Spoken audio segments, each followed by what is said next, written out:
Welcome to week 3. Hope you all had a good, or this is week 4, this is week 3 training. Hope you all had a good slate of games.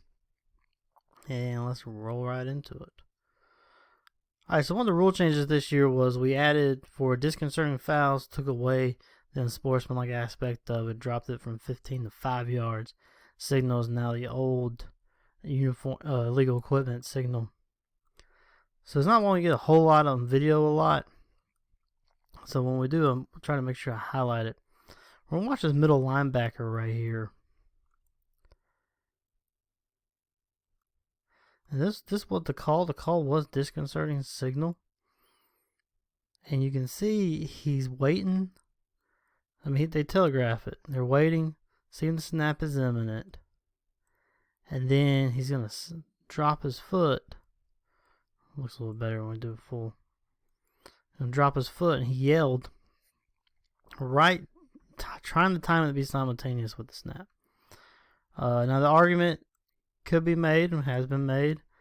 He's just telling his defense to shift, and certainly the defense does shift. But you have to watch the body language and how he's timing it. He's trying to time it right with the snap, and then he slams his foot down. So that's a disconcerting act. And it was properly called against the defense, as it should be. So those kind of things you want to look for. Obviously, the defense is allowed to shift. They are allowed to call signals. That's fine. But when they do it in a way like that, where, in our judgment, this is a judgment call. If you're in your judgment, they're timing it with the snap like that and trying to draw offense into a false start, then it's certainly within your parameters to flag it. So that's a good job there. Alright, let's look at some reverse mechanics here.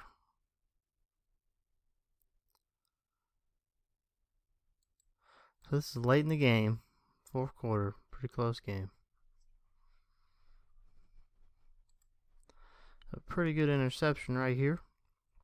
Alright, so remember on reverse mechanics, whether we're crew 6, crew 7, the deep, specifically field judge, side judge, they have the spot of the foul, or spot of the end of the run, all the way to the 2. So, was one reason we call it reverse mechanics, because then your wings kind of turn into deeps, and the deeps turn into wings. So it's the responsibility of the deeps, or the wings, to get to the goal line as quick as they can. Now, they still have to officiate the play, much like regular scrimmage play. Deeps were backpedaling, or turning and running, or still officiating the play and looking back. But primarily reverse mechanics, we want those wings to be at the goal line as much as they can, looking back and officiating the play. So we get this interception, we get a pickoff, and then we're going to be off to the races. And in a situation like this, look, these guys are fast. A lot of times they're faster than we are. And if the interception is close to the line of scrimmage like that, we understand you're not going to get there. We understand you're not gonna beat these guys at the goal line. We understand that.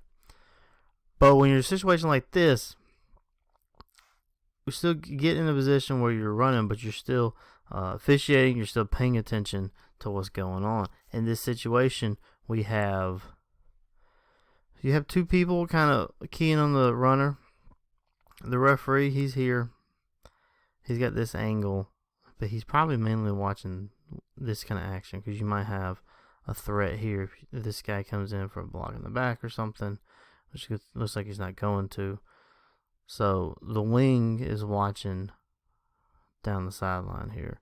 The referee's going to help. You see the ball comes out, and we can't see the rest of it. But we just have to know, even if we're not, like I said, these guys are fast, a lot faster than we are. If we're not going to beat these guys, which we're not, we still have to put ourselves in a position where we can see what's going on. So in this instance, the ball is going to come out.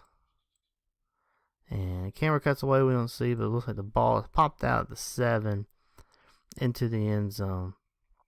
What happens there, who knows? Everyone in the stadium knows. But let's walk through what could happen. So if he pops it out of the 7, ball goes into the end zone, and it stays there or is recovered, then obviously if the intercepting team recovers it there, we have a touchdown. If White recovers it there, who they were the original offense, they recover it, then you have a touchback. If the ball is popped out, goes out the back of the end zone, then we have a touchback. So those are kind of the your options on that one. So just know, like I said, you're not gonna beat these guys in a goal line situation like this. But we still need to be officiating as much as we can. And the deep, so the wing, we don't want you worrying too much about because we want you focusing on the action around the ball and what's going on. But deep, you come in behind this, a situation like this where he's off to the races, everyone's long gone. You can you watch kind of what's going on behind, and also watch the sideline. Make sure these guys aren't coming onto the field, especially a situation like this late in the game, get interception. Everyone gets excited. Sometimes they'll be jumping out into the field, which I don't see it. Maybe a coach there did it. Player in the box, in that box, we're not worried about that. We're worried about coaches coming onto the field. And also coaches in this box. If they're in the box here, see how these coaches come behind them. This is a problem. If you get a coaches in the box like this, and we're running down, and we're in the box, because we teach you guys to stay off the field. If we're coming in the box, players in the box, I misspoke. Player in the box, we're gonna pop it. Players, coaches in the box, especially right here, they're in the way. We can't see what's going on, and that's a flag. If you run into them, it's 15. If you don't, it depends on what you call before. If it's first time, it's 5, second 10. Or first time, no call, or no, it's a foul, no penalty. Second time is 5 yards. Third time is 15. Run into him is 15. But we gotta help keep that sideline clear.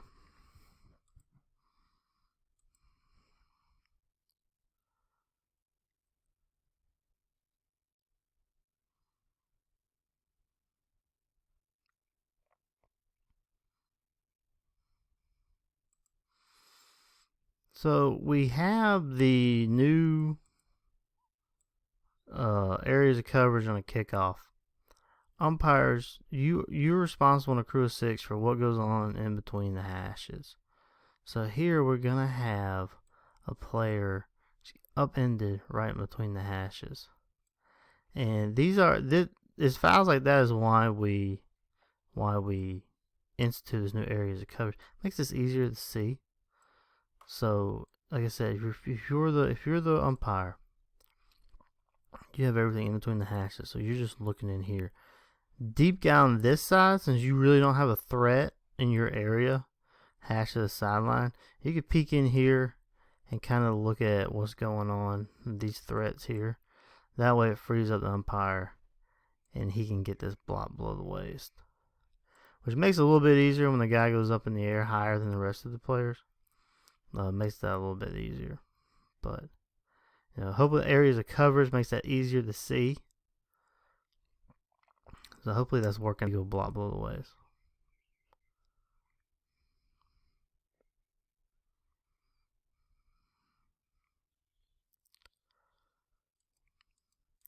Alright, so on punts, we want to work behind the returner. In the last video, I talked about angles, and which is true. I don't care so much about the depth behind and depth to the side. It's more important to be at an angle, but I still want you behind the returners because it's a lot easier for us to cover the goal line when we're already working behind. So in this situation, the field judge in front of the returner and we're not going to be there on the goal line when this happens.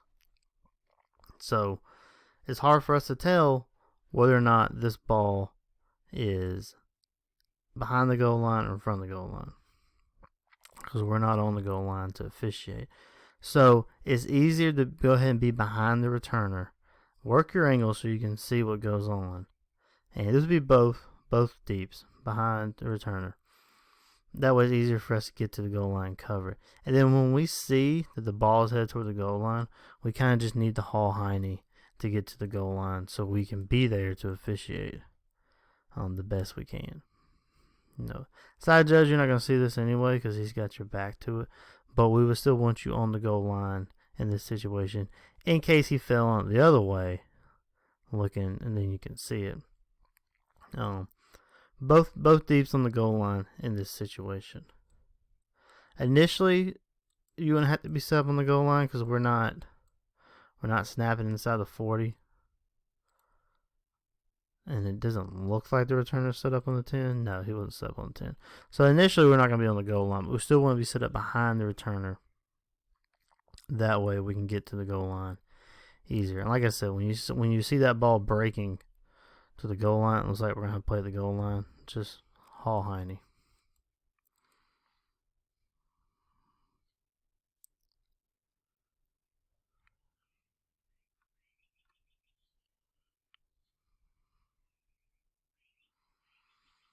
Alright, we have intentional grounding.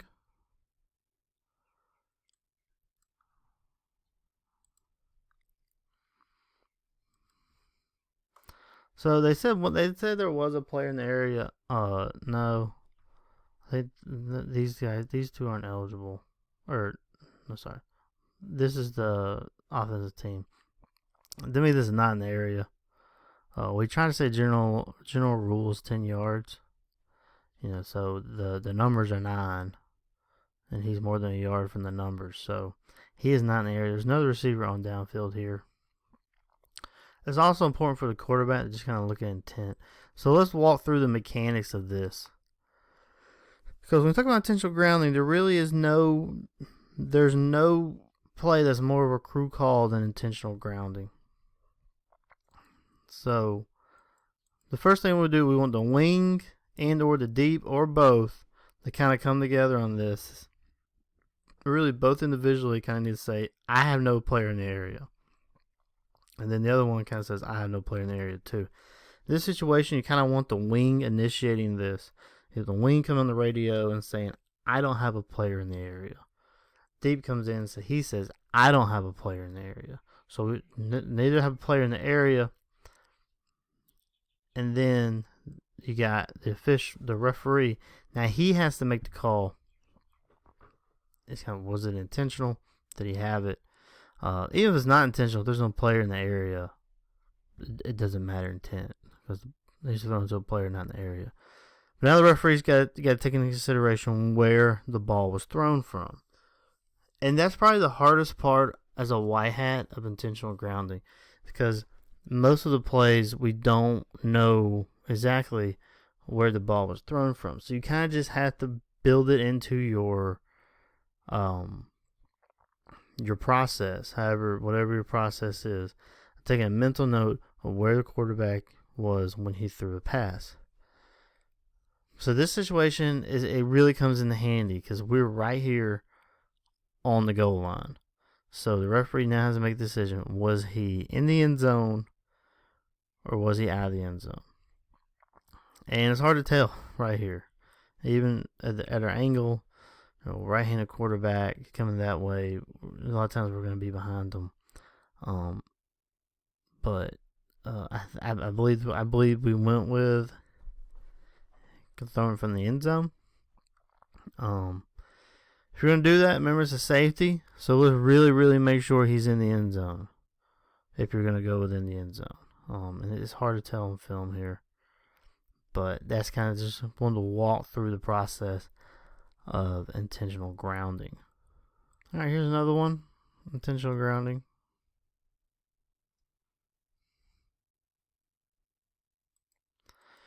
So when we have the quarterback, as they say, in the grasp, we give a little more leeway when it comes to intent. But you still have to determine, is there a receiver in the area? No receivers in the area, intent does not matter. And here we have no receiver in the area whatsoever. Let's see. So White's got the ball. So when he throws it, these two are not eligible. They're linemen. He's eligible, but quarterback's not even looking at him. So your closest guy is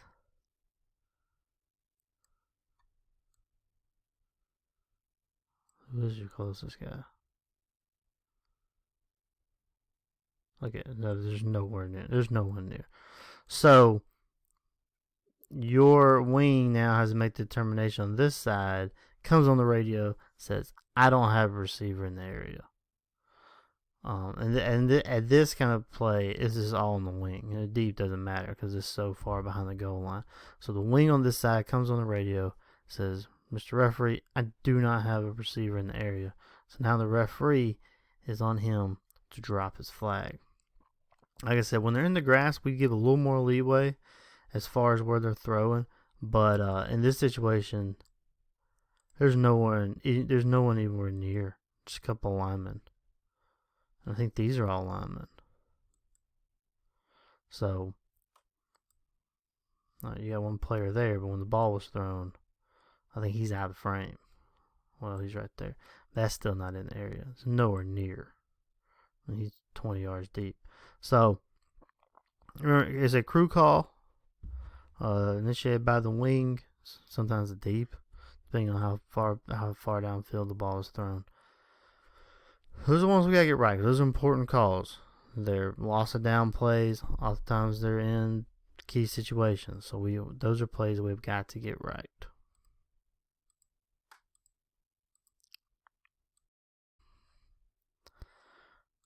All right, we're gonna have this outside linebacker right here is gonna come around the edge and take out the lead blocker.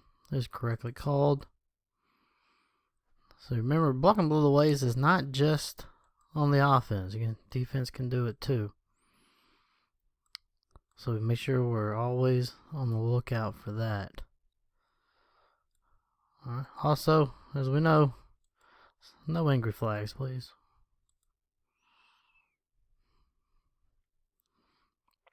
Here we're going to have multiple block below the waist.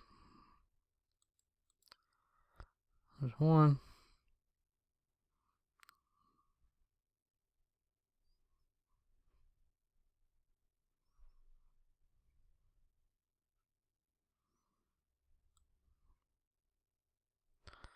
Let's go back and look at it.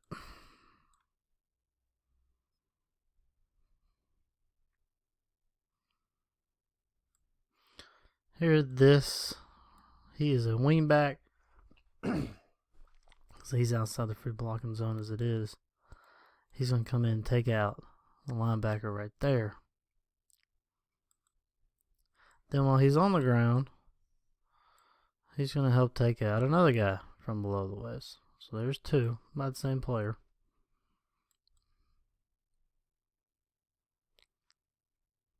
Okay, maybe that's the only one. I thought there were more. Nope, there's a third one. Don't be fooled by the trip.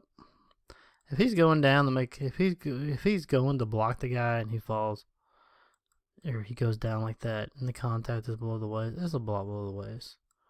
This whole I was falling, so it shouldn't matter. No, if he's trying to initiate a block like that, I mean that's blocking below the waist. So there's three on this, two by the same player, but three all by the offense. Of course, you have to decline two of them. Can't take all three. But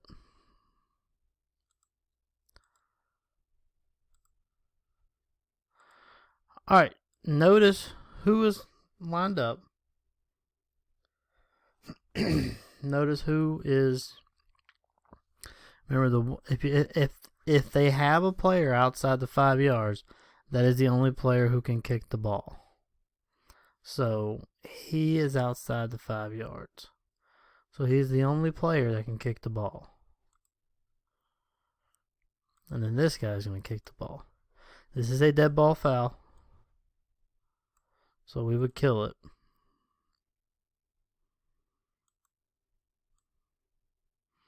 Now, so just remember, kind of take note stuff before the play. Notice whether or not, if you have all 11 players inside the 5-yard or not. If you don't, notice the one that's outside the 5 yards. And just mental note, he is the only one who can kick the ball. Alright, last couple of plays. Oop.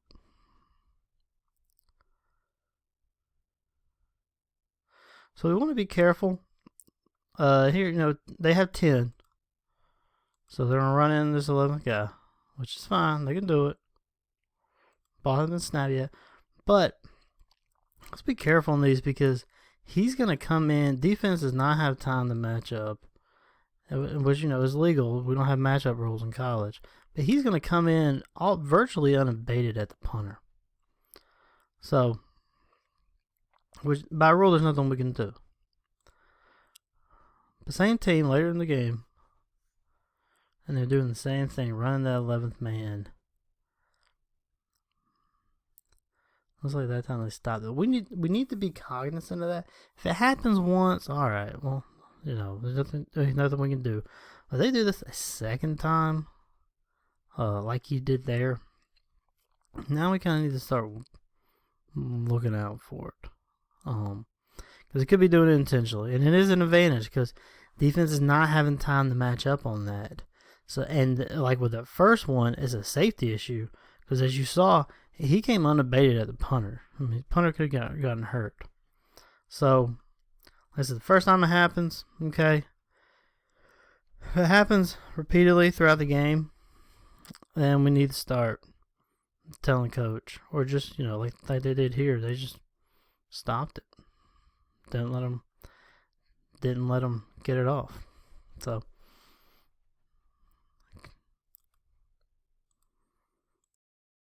Alright, that's it for this week. Thank you for watching. Remember, if you haven't subscribed to the channel, please do. And click the little bell so we know that you can get all the notifications when we drop new videos. Good luck this week. Stay dry. Stay safe.